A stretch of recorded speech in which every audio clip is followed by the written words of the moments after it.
결국 문동은의 계획처럼 박연진에게는 아무도 남지 않았습니다. 바람막이 하나 없는 폐허 속에 남겨진 박연진에게 남은 것은 오직 억울함입니다. 안 들킬 수 있었는데 말이죠. 박연진의 억울함은 크게 세 가지가 있습니다. 차례로 살펴보겠습니다. 박연진은 학폭, 살인, 외도의 혼외자를 낳았습니다. 스스로 인생을 망치고 있었지만 반짝이는 견고한 벽들이 보호해주고 있는 것처럼 보였죠.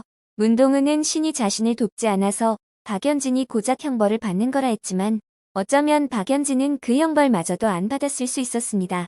박연진이 전재준 하도영으로부터 손절당하게 되는 이유는 살인입니다. 하도영도 학폭이나 외도는 그냥 안고 가려 했으나 2명의 살인은 용납이 안 되었죠. 그럼에도 불구하고 이들은 박연진을 신고할 생각이 없었습니다. 예솔이가 살인자의 딸이 되는 것을 원하지 않았으니까요. 그렇다면 박연진이 형벌을 받게 되는 두 살인을 볼까요? 첫 번째, 억울함, 조작된 증거. 박연진이 살인 혐의로 체포되게 된 증거는 세 가지입니다. 윤소희가 죽을 당시 폐건물에 떨어져 있던 라이터와 손명호 손톱 밑에서 나온 박연진의 DNA, 그리고 시에스타에 놓여있던 국과수가 손명호의 살인도구로 추정한 넓은 둥근 무언가, 술병이죠. 그런데 박연진이 자주 하는 말이 있죠. 증거 있어? 입니다. 그만큼 증거를 확실히 없앴다는 자신감이 있는 거죠.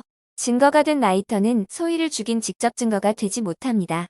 폐건물에 가서 자주 담배를 피웠다. 그때 떨어뜨린 것 같다. 라고 반박하면 됩니다. 소희 옷이 라이터로 불이 붙여졌고 현장에서 다른 라이터를 찾지 못했다고 해서 연진이의 라이터가 소희 옷에 불을 붙인 라이터라고 단정짓지는 못합니다. 어딘가 떨어져 있는 라이터를 경찰이 발견 못했을 수도 있고 지금은 다시 찾을 방법이 없기 때문이죠.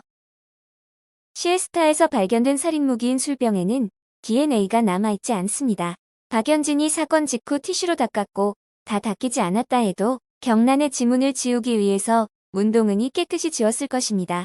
술병 역시 단지 살인 무기일 거라는 추정이지 박연진이 살인했다는 증거가 되지는 못합니다. 시에스타의 살인 무기로 쓰였던 술병이 놓여있는 동영상을 문자로 받고 박연진이 급하게 시에스타를 찾아가죠. 경찰들이 이미 와 있는 상태여서 그 현장에서 박연진은 체포됐습니다. 그 밤에 시에스타에 왔다고 해서 역시 살인 증거는 안 되죠. 박연진이 영산 장례식장에서 주여정과 마주쳤을 때 당황하여 화장실이 너무 급해서 들렀다라고 말도 안 되는 변명을 한 것처럼 그냥 몽유병이다 라고 해도 상관없는 일일 것입니다. 혹은 누군가 자신을 함정에 빠뜨리기 위해 시에스타로 불렀다라고 말할 수도 있습니다. 경찰들도 익명의 제보에 의해 시에스타로 출동하게 된 것이고 술병이 거기에 떡하니 있는 것을 이상하게 생각하고 있었으니까요. 누군가 사건을 조작하고 있다고 느낄 수 있습니다. 최동규 경장에게 문동은이 계속 제보를 하고 있는 상황이었으므로 생각하기에 따라서는 문동은이 박연진을 살인자로 몰아가고 있다고 볼 수도 있습니다. 바닥에 남아있는 손명호의 핏자국으로 보아 시에스타 피팅룸이 사건 현장일 수는 있어도 그것만으로 박연진이 범인이라고 단정 지을 수는 없습니다. CCTV는 교체됐고 시에스타 바닥에서 박연진의 DNA가 나온다 해도 이상할 것은 없습니다. 항상 드나들던 곳이니까요. 그렇다면 결정적인 증거는 손명호 손톱 밑에 있던 박연진의 DNA입니다.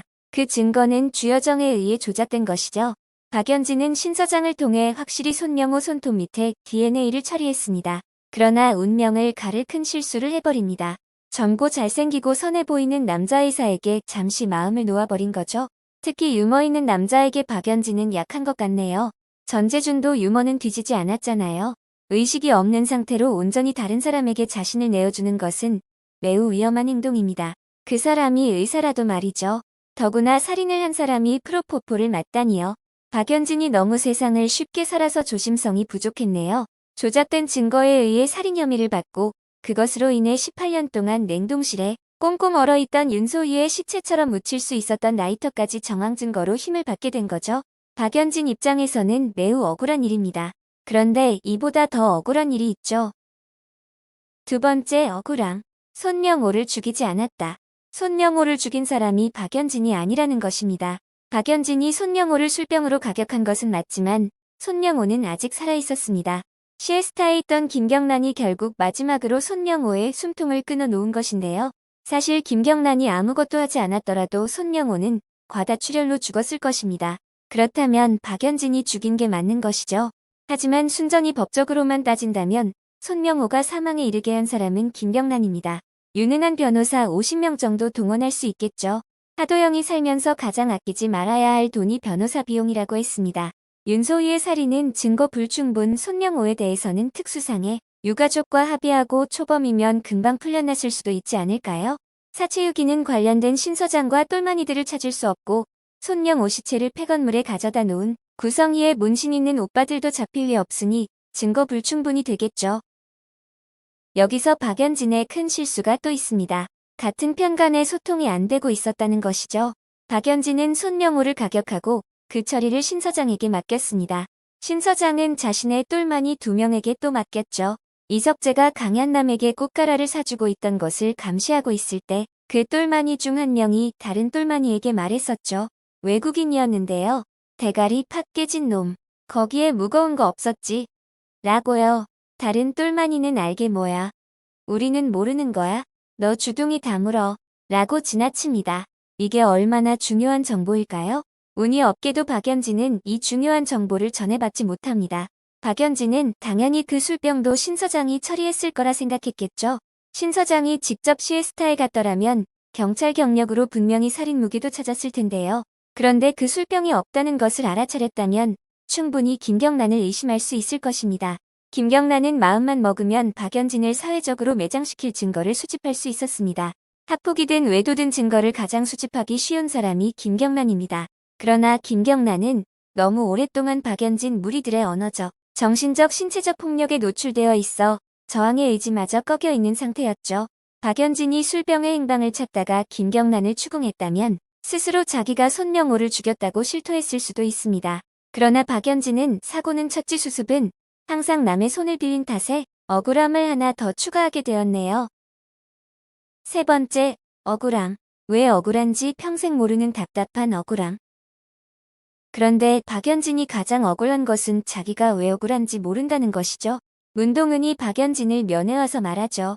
너의 세상이 온통 나였으면 좋겠어. 살아 숨쉬는 모든 순간 뼈가 아리게 억울해하면서 평생 넌 아무것도 모른 채 이 지옥에서 오래오래 살아주길 계속 비는 수밖에. 라고요. 박연진이 자기가 왜 억울한데 내가 뭘 모르는데 외쳐봐도 문동은이 가르쳐줄 리 없습니다. 문동은의 말 뜻을 알지 못하는 답답함을 안고 평생 감옥에서 그 수수께끼를 풀다 보면 언젠가는 답을 알게 되려나요? 한 30년쯤 후에요.